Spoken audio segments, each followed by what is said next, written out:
In the early hours of June 16, 1940, inside a besieged government building in Bordeaux, a 68-year-old Prime Minister sat alone, with a decision that would determine whether France lived or died as a sovereign nation. And outside his window, the roads were choked with 6 million refugees, fleeing south while German panzers rolled unopposed across a country that 3 weeks earlier had possessed the largest army in Western Europe. And somewhere in that chaos, the fate of the French Republic itself was being decided, not on a battlefield, but in a single overheated room, where exhausted men shouted over one another about whether to keep fighting or to beg for peace. And the man at the centre of it all, Paul Reynaud, was about to lose everything. Reynaud had become Prime Minister in March 1940, at a moment when France still believed in its own invincibility, propped up by the legend of the Maginot Line and the memory of Verdun. But that confidence had shattered in mid-May, when German forces punched through the Ardennes forest, a route French planners had considered impassable for armour, and within days panzer divisions under commanders like Heinz Guderian were racing toward the English Channel, splitting the Allied armies in half and trapping hundreds of thousands of British and French troops who would only escape through the desperate evacuation at Dunkirk. And by early June, with Paris itself undefended and declared an open city, Reynaud's government had fled south to Bordeaux, a provincial city never built to hold a nation's leadership, where ministers worked out of requisitioned villas and hotel rooms with telephone lines that barely functioned, and a sense that the walls of the state were collapsing in real time. Inside Reynaud's cabinet, two visions of France's future were colliding with increasing violence, and they centred on two men who could not have been more different. Charles de Gaulle, a brigadier general only recently promoted, brash and largely unknown to the public, who argued that France must fight on from North Africa using its fleet, its colonial troops, and whatever could be saved from the mainland, and on the other side stood Marshal Pétain, the 84-year-old hero of Verdun, a man whose name alone carried the weight of an entire generation's sacrifice in the First World War, and Pétain, along with General Maxime Weygand, who had taken over as military commander, insisted that continuing the war was not heroism but national suicide, that an armistice was the only way to prevent the complete annihilation of French society, and Reynaud found himself trapped between these poles, publicly leaning toward resistance, while privately watching his authority erode by the hour.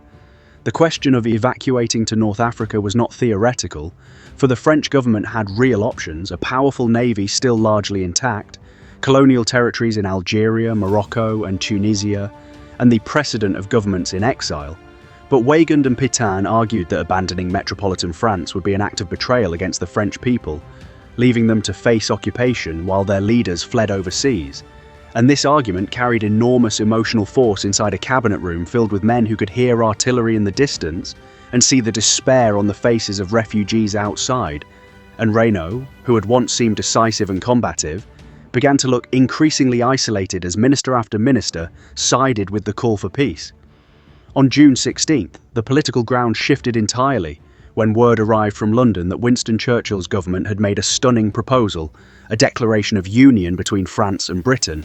an attempt to fuse the two nations into a single political entity to keep France in the war by any means necessary, and Reynaud seized on this as a final lifeline, believing it might rally his cabinet and offer some path forward that did not end in surrender. But when he presented the idea that evening, exhausted ministers reacted with disbelief and hostility, some calling it a British trick to seize the French Empire, others simply too demoralised to entertain any plan that wasn't immediate peace. And watching his last initiative collapse in front of him, Reynaud understood that he no longer commanded the room or the government, and within hours, at around 10 that night, he walked into a meeting with President Albert Lebrun and resigned, choosing not to be the man who signed an armistice he believed was a historic mistake. And in doing so, he handed the reins of the French state directly to the one figure capable of uniting the cabinet behind capitulation, Marshal Pétain, who was sworn in as Prime Minister within hours, and who almost immediately requested armistice terms from Nazi Germany. The speed of what followed stunned observers across Europe, for within 2 days, by June 18th, German forces would occupy more French territory, while Pétain's government formally pursued peace. And on June 22nd, in the same railway carriage at Compiègne, where Germany had signed its own humiliating surrender in 1918, French officials signed an armistice that divided the country into an occupied zone, controlled directly by Germany, and a nominally independent southern zone, governed from the spa town of Vichy, a name that would become synonymous with collaboration for generations, and France's once formidable army, its air force and its colonial empire were rendered largely irrelevant to the war's outcome for the next 4 years, while the dream of fighting on from North Africa, the very option Reynaud and de Gaulle had pushed for, was abandoned by the government but not by every Frenchman, because on June 18th, even as Pétain's armistice request was underway, de Gaulle, having fled to London, broadcast a defiant radio appeal to the French people, insisting that the flame of French resistance must not and would not be extinguished, a broadcast almost no one in France heard live, but one that would become the founding myth of the Free French movement, and ultimately of post-war France itself. What makes these 48 hours in Bordeaux so haunting is not simply that a country surrendered, but how narrowly the alternative had been within reach. A navy that could have sailed, an empire that could have served as a base, a government that could have continued the fight from Algiers exactly as Reynaud and de Gaulle envisioned, and instead, through a combination of physical exhaustion, generational trauma from the previous war, and the crushing psychological weight of watching their nation collapse in real time, the men in that cabinet chose the path of immediate peace over distant resistance,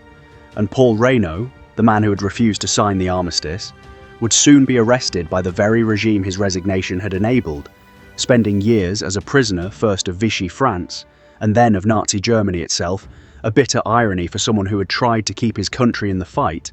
And so, the fall of Reynaud on June 16, 1940, stands as one of history's most consequential failures of political will. A moment when a nation's fate turned not on a single battle, but on exhausted men in a borrowed government building, deciding in the space of 2 days that the war was already lost, even though for France, in truth, it had only just begun.